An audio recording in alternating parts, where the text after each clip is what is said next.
Shit बहुत ज़्यादा है। सो यहाँ पर कम से कम हो ना हो 1 घंटे से ज़्यादा, मैं 1 घंटा, हाँ कम से कम 1 घंटा मैं यहीं पर ही था। देख रहा था अगर कोई आ जाए इन्फॉर्मेशन दे दे, और अच्छा भी लग रहा था। यहाँ पर बिल्कुल शांति शांति है ना। ऐसा मंदिर, ऐसा स्टैचू शायद मैंने कहीं नहीं देखा, शायद आपने भी कभी नहीं देखा होगा।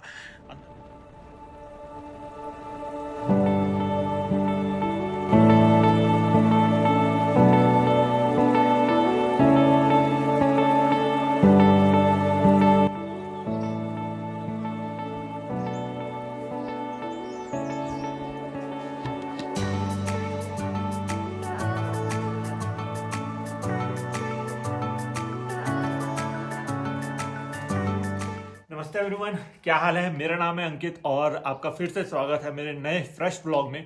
और अपनी एक सीरीज चल रही है जिसमें मैं बिल्कुल ऑफ बीट लोकेशन हिमाचल में देखने की और आप लोगों को भी दिखाने की कोशिश कर रहा हूँ। और अभी मैं हूँ शानगढ़ में। वैसे तो शानगढ़ जो है ऑफ बीट लोकेशन नहीं रही, क्योंकि अब बहुत सारे लोगों को इस लोकेशन के बारे में, इस डेस्टिनेशन के बारे में पता है। पर मैं पिछले 2 साल से शानगढ़ आने का प्लान कर रहा था। एक बार विंटर्स में जब ये पूरी वैली वाइट हो जाती है, और एक बार समर्स में जून जुलाई के महीने में जब ये जो पूरा आपको पीछे दिख रहा है पूरा लश ग्रीन होता है।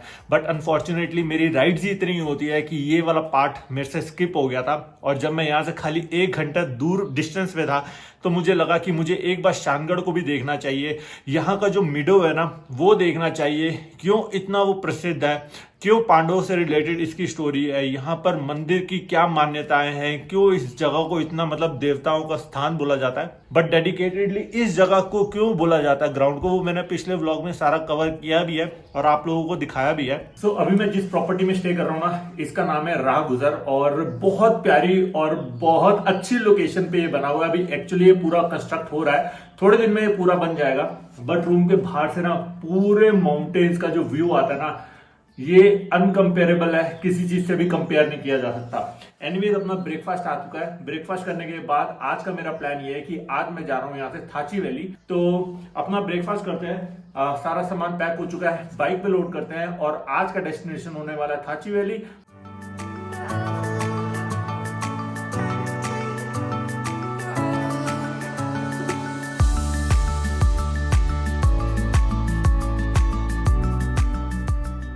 थैंक यू, जल्दी मिलता हूँ, ठीक है, बाय।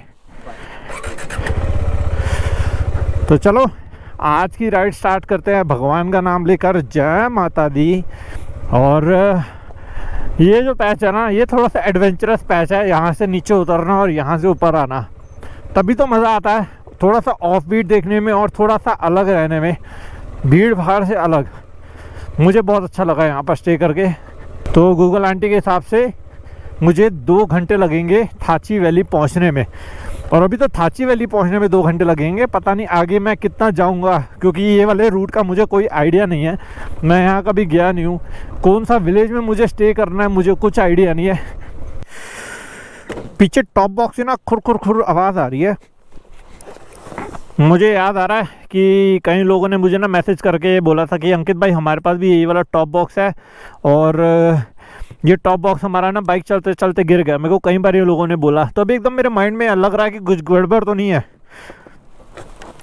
ओ फो फो फो फो फो, वही मैं कहूँ। ये देखो, ये टॉप बॉक्स ऐसे हिल रहा है और आवाज़ कर रहा है। नीचे से इसका स्क्रू गायब है, 5-6 स्क्रू लगते हैं, एक स्क्रू गायब है, जिस वजह से कर रहा है।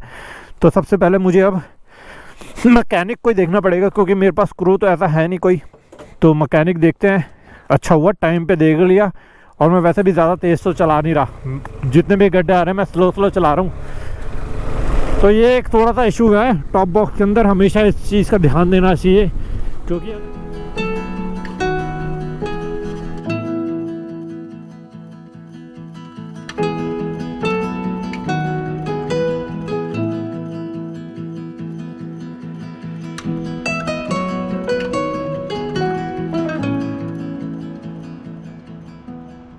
अभी जस्ट मैंने और टनल पीछे छोड़ दिया है, और यूजुअली रास्ता मेरा हमेशा जाने का ये होता है। और थाची वैली के लिए यहाँ से रास्ता दिखा रहा है, ये ब्रिज पे से दिखा रहा है, क्योंकि मैं थाची वैली कभी आया नहीं हूँ। लेकिन अमेजिंग, इस पे गाड़ियाँ भी चलती हैं, पता है। ये तो बहुत चौड़ा है, इससे छोटे छोटे पे गाड़ियाँ चलती हैं। नाइस। इस पे तो बहुत अच्छा, मतलब बहुत बड़ी व्हीकल भी आ जाएगी, कोई दिक्कत नहीं है इसमें, इतना वेट था इसका। सो ये मेरा फर्स्ट टाइम है इस वाली वैली के अंदर एंट्री करना है। नज़ारा देखना कितना अच्छा लग रहा है। मैं यहाँ से आया हूँ इस वाली रोड से, अंदर अंदर अंदर आते आते फिर यहाँ से ऊपर चढ़ के ये पूरा कवर करते करते कितना अच्छा लग रहा है। उधर पूरा लग रहा है बैरन लैंड है पूरा, और इधर पूरी ग्रीनरी है। तो कितना खूबसूरत नेचर है ना, कितना ब्यूटीफुल लग रहा है। अभी तो मैं चढ़ता जा रहा हूँ ऊपर, अभी तो मेरी चढ़ाई हुई है स्टार्ट। अभी देखते हैं कितना ऊपर तक जाना पड़ेगा इसके लिए।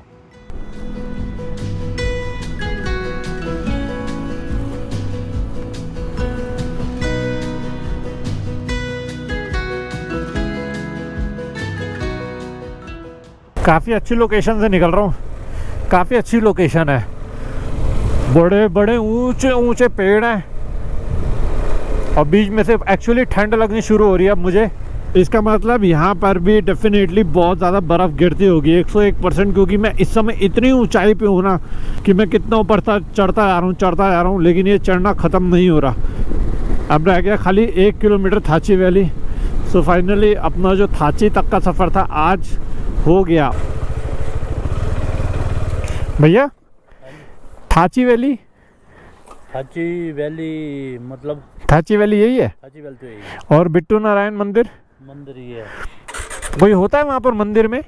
मंदिर में तो कोई नहीं होता। कोई पंडित जी कोई नहीं होते? पंडित जी वगैरह कोई नहीं होता, सुबह शाम आते पूजा करने, लेकिन अभी तो मुश्किल है। नहीं है।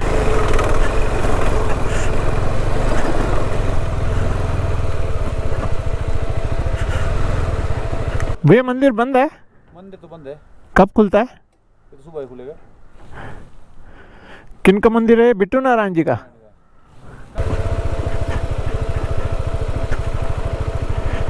सो अभी ना मैं पहुंच चुका हूं बिट्टू नारायण टेम्पल पे, और मुझे एक्चुअली लगा था कि बाइक ना नीचे कहीं पर पार्क होगी, बट ऐसा नहीं है। मैंने अपनी बाइक बिल्कुल मंदिर के सामने यहाँ पर सेफ बिल्कुल पार्क कर दिया है। बट मेरे लिए एक अनफॉर्चुनेट थिंग है, ये है कि यहाँ पर कोई ऐसा है नहीं, मतलब कोई पंडित जी नहीं है जो इस मुझे मंदिर के बारे में बता सके। बट मुझे इतनी इन्फॉर्मेशन ज़रूर है कि ये जो है बिट्टू नारायण जी का मंदिर है, और कहते हैं कि इस मंदिर के अंदर एक स्टैचू है जिनके हाथ में चक्र है, मतलब चक्र है, ऐसा कुछ बताते हैं। और वो बिट्टू नारायण जी का ही स्टैचू है, और कहते हैं कि ये जो है वो विष्णु जी के एक अवतार ही हैं। मंदिर बहुत पुराना है, जो आर्किटेक्चर हो रखा है बहुत पुराना है, कह रहे 300-400 साल पुराना है, एज़ पर किसी यंग लड़के ने मुझे बताया था। और अगर जितना उनको नॉलेज है, हो सकता है इससे ज़्यादा भी पुराना हो। और बिल्कुल ये जो मंदिर बना हुआ है ना, पूरा का पूरा फॉरेस्ट एरिया, मतलब पूरे चारों तरफ पेड़ ही पेड़ हैं, और बीच में ये मंदिर बना हुआ है, बहुत खूबसूरत लग रहा है। और बीच में यहाँ पर एक त्रिलोकीनाथ जी का भी एक छोटा सा मंदिर टाइप बना रखा है, और यहाँ पर भी जो वुडन आर्किटेक्चर है ना, बहुत अमेजिंग लग रहा है। तो अब मैं आपको ना एक और चीज़ दिखाता हूँ। ये है एक एंशिएंट टेम्पल, और ऐसा मंदिर, ऐसा स्टैचू शायद मैंने कहीं नहीं देखा, शायद आपने भी कभी नहीं देखा होगा। अंदर अगर आप ध्यान से देखोगे ना, तो अंदर विष्णु जी का स्टैचू है, साथ में इनके 11 सर हैं पूरे, मतलब ब्रह्मा जी हैं, गणेश जी हैं, शिव जी का है, और ऊपर शेषनाग जी है, और साथ में जो गदा है, और हाथ में शिव त्रिशूल पकड़ा हुआ है। तो ऐसा जो स्टैचू है ना, शायद और कहीं नहीं है, जो मैंने नहीं देखा, हो सकता है और कहीं भी हो। अगर आप लोगों ने देखा है तो ज़रूर आप मुझे भी एक बार बताना, मैं भी जानना चाहूँगा कहाँ पर है ऐसा स्टैचू। पर ये अभी मंदिर जो है अभी बंद है, क्योंकि इसकी एक्चुअली जब पूजा होती है ना सुबह के टाइम पे, तो ये मंदिर खोला जाता है, वैसे ये मंदिर बंद ही रहता है, ताला वाला लगा हुआ है। साथ में आपको मैं एक और चीज़ दिखाता हूँ। यहाँ पर कुछ पत्थर से निकाशी करके बनाया गया है, और मुझे अभी कोई मिला था यहाँ पर एक लड़का, तो उसने मुझे बताया कि जो पहले के टाइम पे ऋषि मुनि हुआ करते थे, तो ये उन्हीं का ही है। जब उनकी डेथ हो जाती है तो उनका एक ऐसे स्टैचू, मतलब पत्थर से एक निकाशी करके यहाँ पर बना दिया जाता है। तो ये एज़ पर लोकल है, मैं इस चीज़ के लिए श्योर नहीं हूँ, मुझे जो बताया गया था तो मैंने आपको ये चीज़ बताया। तो यही है बिट्टू नारायण टेम्पल। अनफॉर्चुनेटली यहाँ पर इस समय कोई नहीं है, अगर कोई होता तो डेफिनेटली और आपको यहाँ की इन्फॉर्मेशन प्रोवाइड करता। बट बहुत खूबसूरत और बहुत शांति इस जगह पर। क्या नाम है? मनोहर लाल। तो अभी मनोहर भैया हमें यहाँ मिले, तो ये मुझे दिखा रहे थे कि ये जो है ये है इनके बिट्ठू नारायण जी जो यहाँ के देवता हैं। और इनके अगर आप नेक पे देखोगे, ये जो नेक पे गले में ये विष्णु जी, ये विष्णु जी हैं और ये इनके देवता हैं। इनका नाम है बिट्ठू नारायण। और ये जो है ना, ये जो बिट्ठू नारायण जी का भी आपने मेरे को फोटो दिखाया, यही है इस मंदिर के अंदर भी। लेकिन अभी मंदिर बंद है, सुबह टाइम खुलता है, सुबह खुलेगा। मैं लेट हो गया। तो यहाँ पर कम से कम हो ना हो 1 घंटे से ज़्यादा, मैं 1 घंटा, हाँ कम से कम 1 घंटा मैं यहीं पर ही था। देख रहा था अगर कोई आ जाए इन्फॉर्मेशन दे दे, और अच्छा भी लग रहा था। यहाँ पर बिल्कुल शांति है ना, क्योंकि आज मेरे को कोई हड़बड़ भी नहीं है। अपनी डेस्टिनेशन पे मैं मैक्सिमम 5-10 मिनट में पहुँच जाऊँगा। टाइम पे अभी कुछ भी नहीं है, 3 बजे हैं। ये देखना कितना प्यारा पॉइंट लग रहा है, शायद ये हेलीपैड पॉइंट है।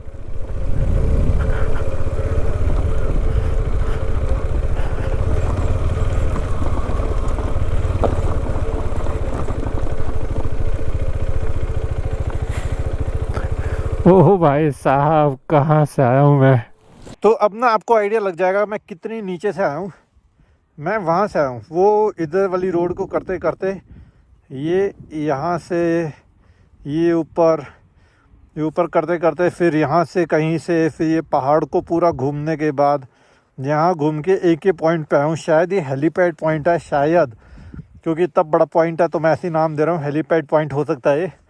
और अभी मुझे एक्चुअली वहाँ जाना है, बस मैं यहाँ पर एक व्यू पॉइंट के लिए देखने के लिए आ गया। शहरी गाँव यही है? यहाँ रहने का कहाँ पर है होम स्टे? तो रहने का मैं पता कर रहा हूँ, यहाँ पर कह रहे हैं नहीं है रहने का अरेंजमेंट। अगर नहीं हुआ तो फिर क्या ही करूँगा। देखो, जब कुछ काम नहीं आता ना, जब लोकल भी काम नहीं आते तो टेक्नोलॉजी काम आती है। टेक्नोलॉजी में सबसे पहले मैंने क्या किया, इंस्टाग्राम पे गया, या गूगल पे भी जा सकते हैं बट मैं इंस्टाग्राम पे ज़्यादा प्रेफर करता हूँ। इंस्टाग्राम पे गया, पहले लिखा थाची या फिर लिखा सैरी, तो उसमें एक का नाम आ गया सैरी, थाची वैली में। वहाँ पर उसका कांटेक्ट था, तो उसको मैंने फ़ोन किया, तो उसने मुझे बताया कि हाँ मेरे पास होम स्टे है। यहाँ पर जितने भी लोग मुझे बोल रहे हैं, तब ने मना कर दिया कि यहाँ होम स्टे नहीं है। ओहो, यहाँ से बाइक कैसे उतारूँगा? कहाँ लगाऊँ बाइक? कहाँ लगाऊँ? नीचे नहीं जाएगा? रोड पे लगा दूँ?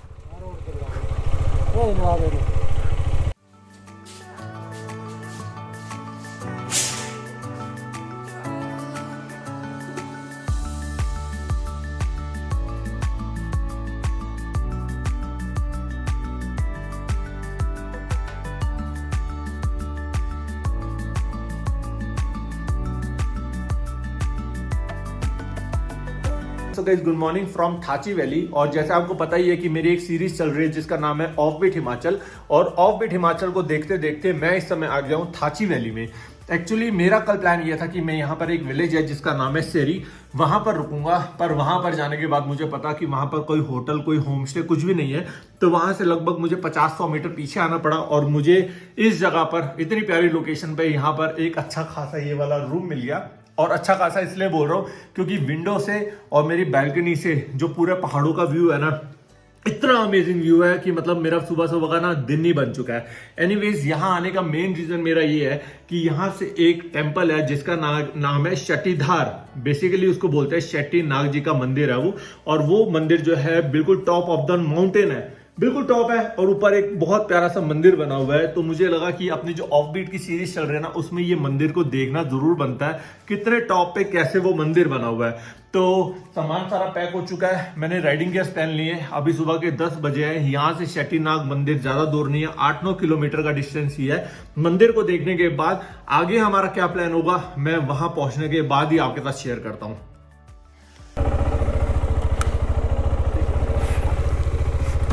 चलो आज की राइड स्टार्ट करते हैं भगवान का नाम लेकर। जय माता दी।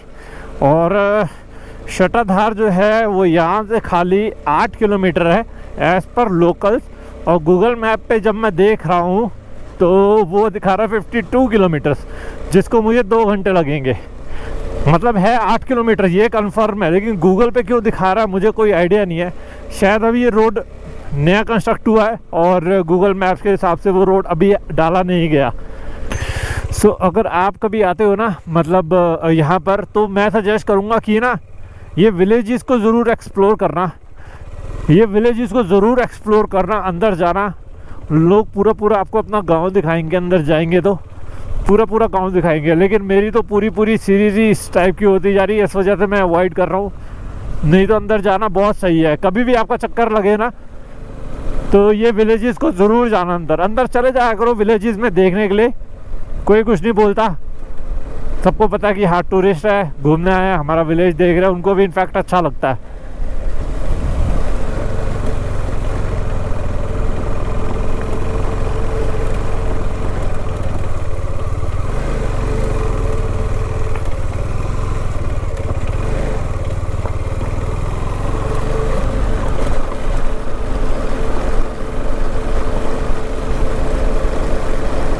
कहाँ कहाँ से रास्ता जा रहा है, मुझे सच बता रहा हूँ रास्ता भी नहीं पता कि ये रास्ता है या नहीं है। पूरा ऑफ रोड है और एक्चुअली एक नीचे से भी रोड जा रहा था तो मैंने उसको छोड़ दिया, क्योंकि मंदिर जो है वो टॉप पे है। एक रास्ता जब नीचे जा रहा है तो नीचे जाने का तो मतलब ही नहीं है ना, टॉप का मतलब तो टॉप ही हो गया। लेकिन सही बता रहा हूँ बहुत ज़्यादा ना कोई बंदा भी नहीं दिख रहा है। एक बंदा भी दिख जाए ना तो तसल्ली हो जाएगी, सही है।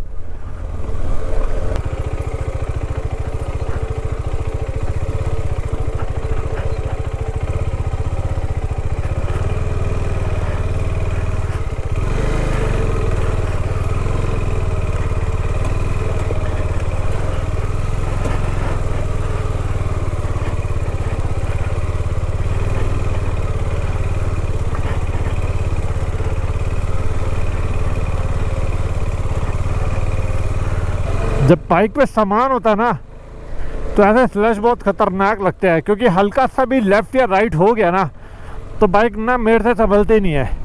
हल्का से भी, और वेट इतना हो जाता बाइक में, हल्की सी भी टिल्ट हो जाए ना उसको वापस उठाना बहुत मुश्किल हो जाता है।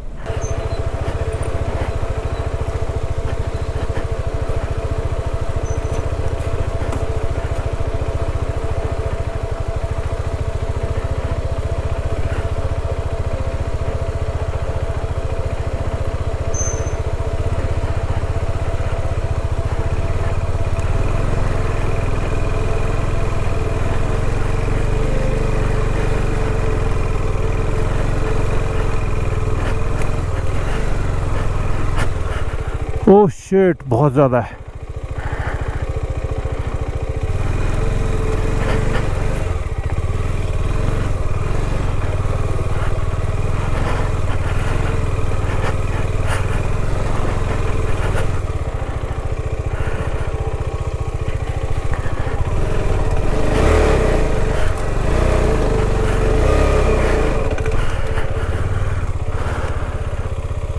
ये लगेज के साथ ऊपर चढ़ना मेरे लिए बहुत डिफ़िकल्ट है।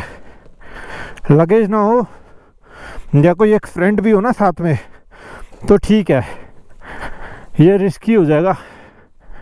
अगर यहाँ से ले ली वापस तो ले ली, यहाँ से आगे जाना बहुत भारी हो जाएगा बाइक के लिए अकेले। मैं इधर से लेके भी आऊँ, इधर से अगर लेके आऊँ और अगर यहाँ पर फंस गई ना कोई होगा नहीं हेल्प के लिए। ओ हो यहाँ से नहीं चढ़ेगी।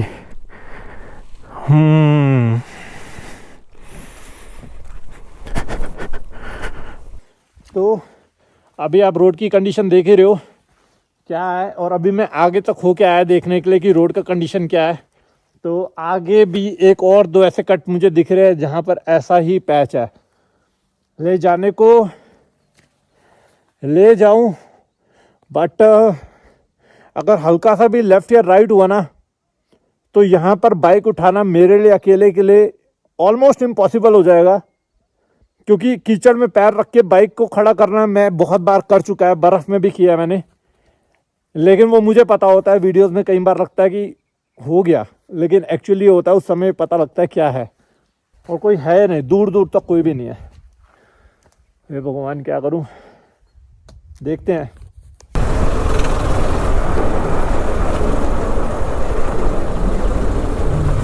चलो जो होता है अच्छा होता है, मेरे को कोई रिग्रेट नहीं है। बट ये था कि अगर मैं शटाधार इतनी दूर आया था ना, एक बार देख लेता, मेरे भी तसल्ली हो जाती। बट कोई बात नहीं, नेक्स्ट टाइम के लिए रख देते हैं। ओके सो अब ज़रा 2 मिनट आपसे बात कर लेते हैं।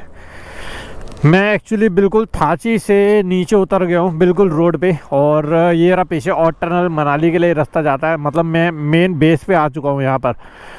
तो जो मेरा प्लान था वो सारा चौपट हो गया। जो मेरे को शटाधार जाना था, और शटाधार तो चलो मेरे को 2-3 लोग बीच में भी मिले, तो उन्होंने मुझे बोला कि अच्छा किया आप आगे नहीं गए, क्योंकि 2-3 और पैच ऐसे थे जहाँ पर बाइक को चलाना मुश्किल हो जाता, और आप अकेले भी हो तो फिर तो बहुत डिफ़िकल्टी हो जाती है आपको। तो उससे मुझे थोड़ा सा कॉन्फिडेंस मिला कि अच्छा किया यार, जो हुआ ऐसे ही मैं उस वाले पैच को कर लेता, और उसके बाद में ना जा पाता, अटक जाता कहीं, क्योंकि यार ना जाते हुए कोई मिला ना पूरे रास्ते मुझे आते हुए कोई मिला। आती बारी ज़्यादा स्केरी रूट था, जाती बारी इतना स्केरी नहीं लग रहा था। आती बारी ज़्यादा पता नहीं मैं किस रूट से आया हूँ, या 2 रूट थी या क्या था, बहुत ज़्यादा ऑफ रोड थी। एनीवेज अभी इसके बाद जो मेरा प्लान था ना, वो एक और ऑफ बीट लोकेशन पे जाने का प्लान था। और वहाँ पर क्या है, खाली एक ही होम स्टे है वहाँ पर, उस विलेज के अंदर। तो मैंने उनको फ़ोन करके बोला कि मैं आ रहा हूँ, तो उन्होंने बोला कि मैं हूँ इस समय मनाली में, होम स्टे में कोई है नहीं, और विलेज में कोई ऐसा है नहीं किसी का घर, मतलब कि मैं उनको बोल सकूँ कि आपको घर पे स्टे करवा दें। तो अनफॉर्चुनेट अब ये बात है कि अब मुझे सीरीज़ जो है यहीं पर ही एंड करके यहाँ से अब घर जाना पड़ेगा। मेरा एक लास्ट फेज़ ज़रूर रह गया था, शटाधार के बाद एक और फेज़ था, वो मेरा अनफॉर्चुनेटली कैंसिल हो गया, क्योंकि वहाँ पर कोई होम स्टे नहीं है और कोई होटल नहीं है, कुछ रहने का अरेंजमेंट नहीं है। तो फिर मैंने ये डिसाइड किया कि इट्स बेटर कि वो वाली जो मेरे पास अभी भी कुछ लोकेशंस हैं जो मेरे माइंड में, उनको मैं अगली बारी के लिए रख देता हूँ। रादर मैं वहाँ पर पहुँचूँ, मेरे को कोई मिले नहीं, मेरे को कोई कुछ दिखा नहीं सकता, मेरे को कोई एक्सप्लोर नहीं करवा पाएगा, क्योंकि जब ऐसी ऑफ बीट डेस्टिनेशंस होती है ना, तो कोई ना कोई एक बंदा वहाँ का लोकल चाहिए होता है जो आपको थोड़ा बहुत एक्सप्लोर करवा दे। अदरवाइज़ वो थोड़ा सा बोरिंग हो जाता है। मुझे पता ही नहीं है कि वहाँ पर कोई टेंपल है, मुझे पता ही नहीं है वहाँ पर कोई वो वाटरफॉल है, मुझे पता ही नहीं है वो सनसेट पॉइंट है, मुझे पता ही नहीं है विलेज लाइफ कैसी लोग रह रहे हैं। तो वो बहुत ज़्यादा कन्फ्यूजन हो जाता है। तो यही रीज़न है कि मेरा अब मैंने सोचा कि इट्स बेटर कि यहाँ से वापस घर चला जाया जाए, और अपना लास्ट फेज़ अभी कैंसिल कर दिया है मैंने। ठीक है, तो अभी टाइम हो चुका है यहाँ पर 11:45, मतलब मैं गूगल आंटी के हिसाब से भी, और मैं रात को 11 बजे तक 10:30 बजे तक घर पहुँच जाऊँगा।